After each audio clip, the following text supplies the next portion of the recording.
Sadhguru, these days many people are diagnosed with thyroid problems, either hypothyroidism or hyper or hypothyroidism.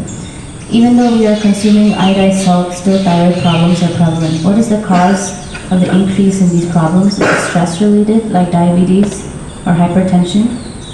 Can we overcome these conditions with hatha yoga or kriya, or being in a consecrated space like Isha Center? What are the things we can do to come out of it?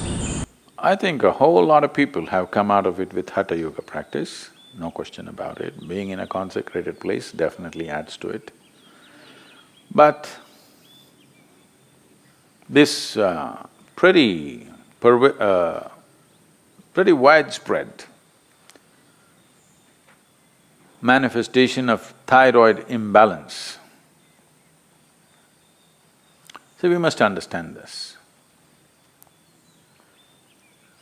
What you're calling as thyroid, in yoga we don't look at the glands like that.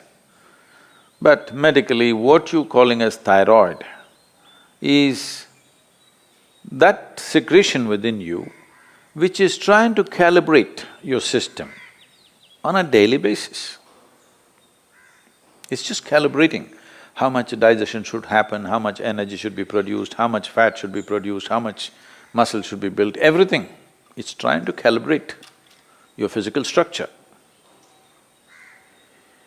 Your physical structure is very closely related to your psychological structure.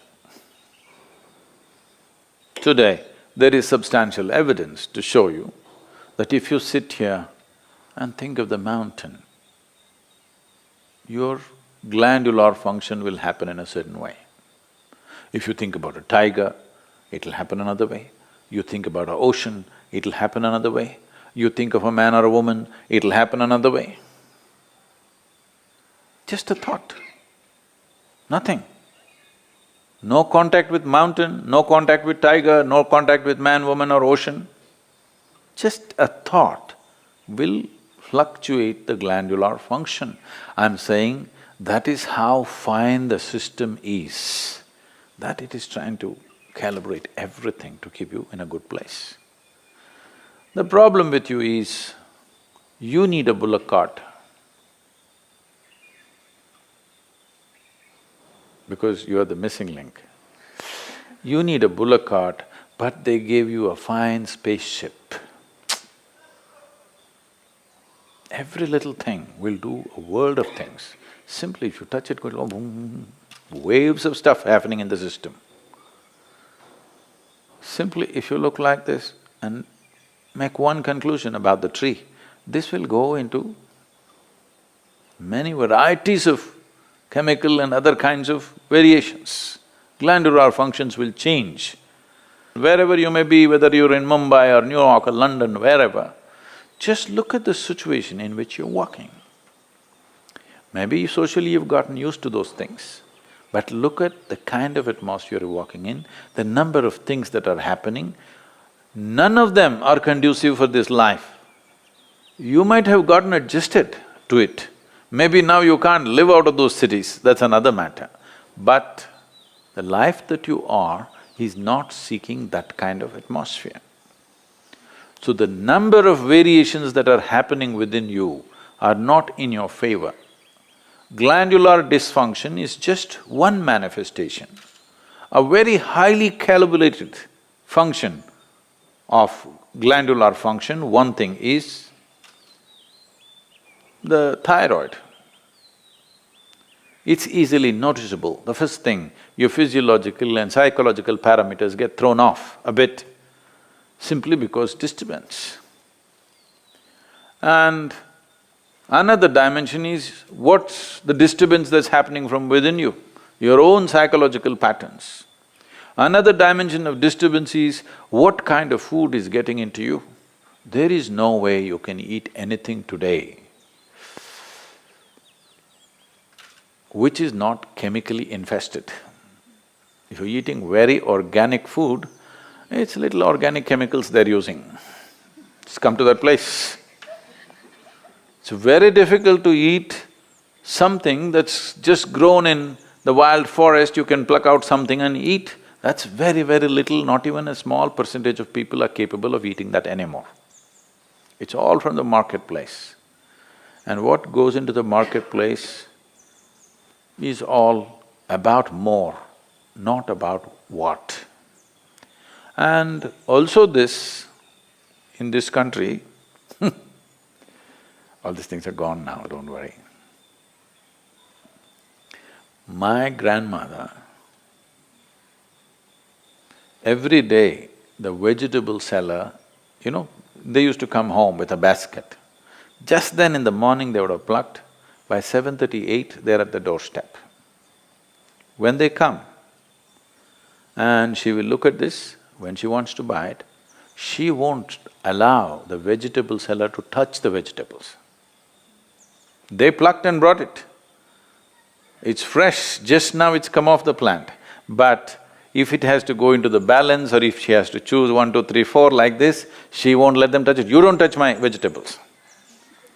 This is not to keep bacteria away. She doesn't want that woman or that man to touch the vegetables that her children and grandchildren will eat.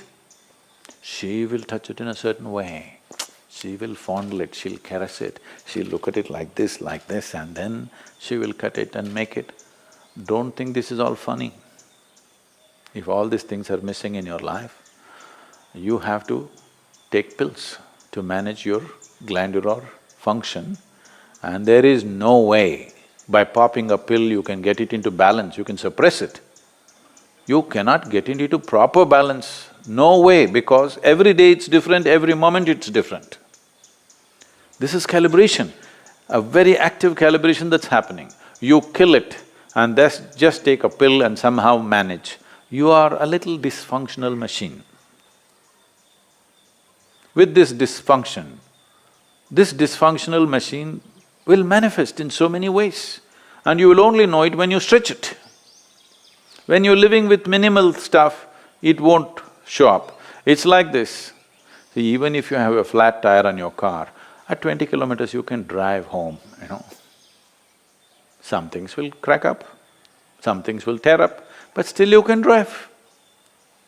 Only if you're hitting 200 kilometers per hour, then if the tire goes flat, then you know you fly off the road. So that's all it is. If all these things are taken care of well, now when you rev up your life to function at a much higher level, simply it'll go. Now you rev up your life without bringing that balance, then you see it'll freak. You will see this happening all around you every day. So, to invest that much into our lives, well, you can't leave your city and go and live in the jungle. You can't leave the atmospheres and go away. At least you must equip yourself so that those things don't have too much impact on you. It'll anyway have impact, but how much is the question? How much impact? At least within your home, surround yourself with some plants. If there is no space, fill your room. This is going to have some freaky bedrooms. Open up half the roof. Oh, but there's another floor above, Sadhguru. Okay, open up the damn walls so that some sunlight comes into you. Yes. Not everything is closed and just one air conditioner is going brrrr all the time. This is one thing, the reverberations around you are freaking this body completely, all the time, brrrr. Particularly when I'm outside the country, particularly in United States. Even in Europe it's little better. In United States, all the time something is buzzing, endlessly. When I come here, it's like, just still, which makes you alive. Everything is buzzing, you're like Most people are not conscious of it, but it's happening to them. The very fact that they're sleeping 8 hours a day is just that they are not living in their natural habitat. They are trying to protect themselves by sleeping. So, to protect yourself from disease, to protect yourself from mental illnesses, to protect yourself from all kinds of imbalances, you sleep 8, 10 hours a day. This is half your life, you're dead. Death is always a good fix. But that's not the fix we are looking for. We are looking for a life fix, not an end fix. If you end something, it is fixed, isn't it? Fixed or no? Fixed, but not the way we want. We want to be here, alive and be fully fixed.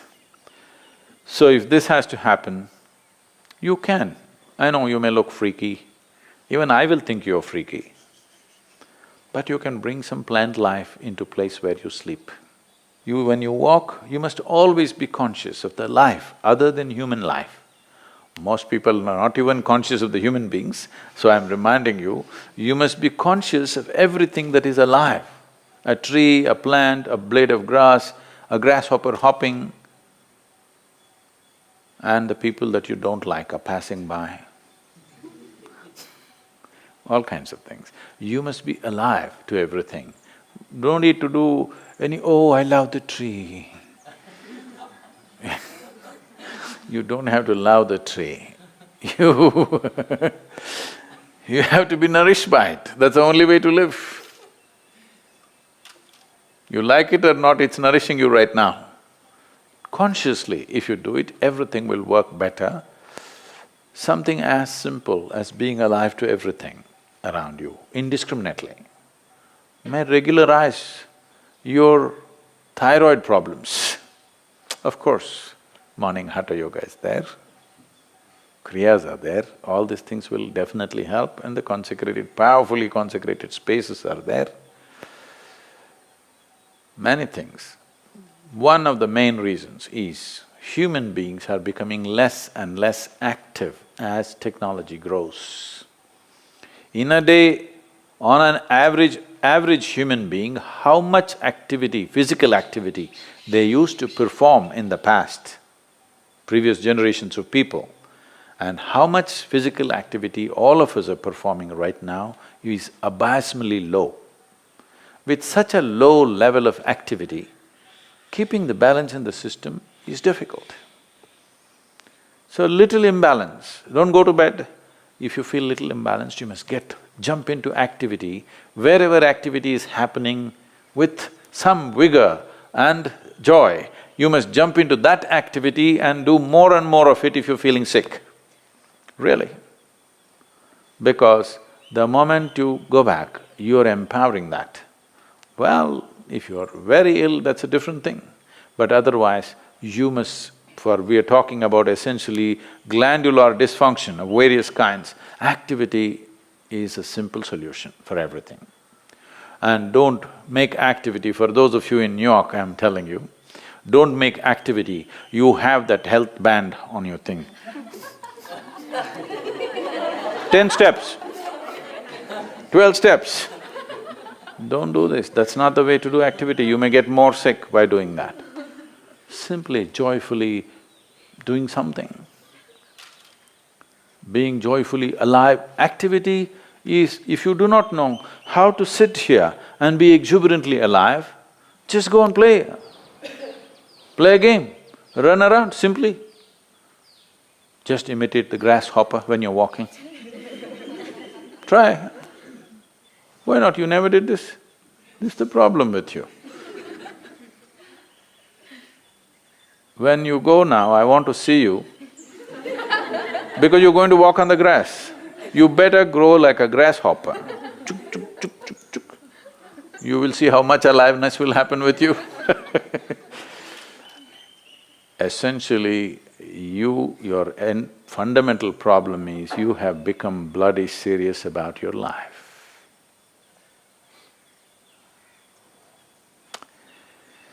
So, we have to again remind you, you will die anyway.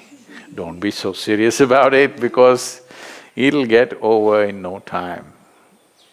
You must loosen the grip. Now if you loosen the grip, that last scene can be different. Otherwise, people see you, that's a great thing that happened to you. You loosen the grip. Now itself if you loosen the grip, you will see life will happen wonderfully well for you.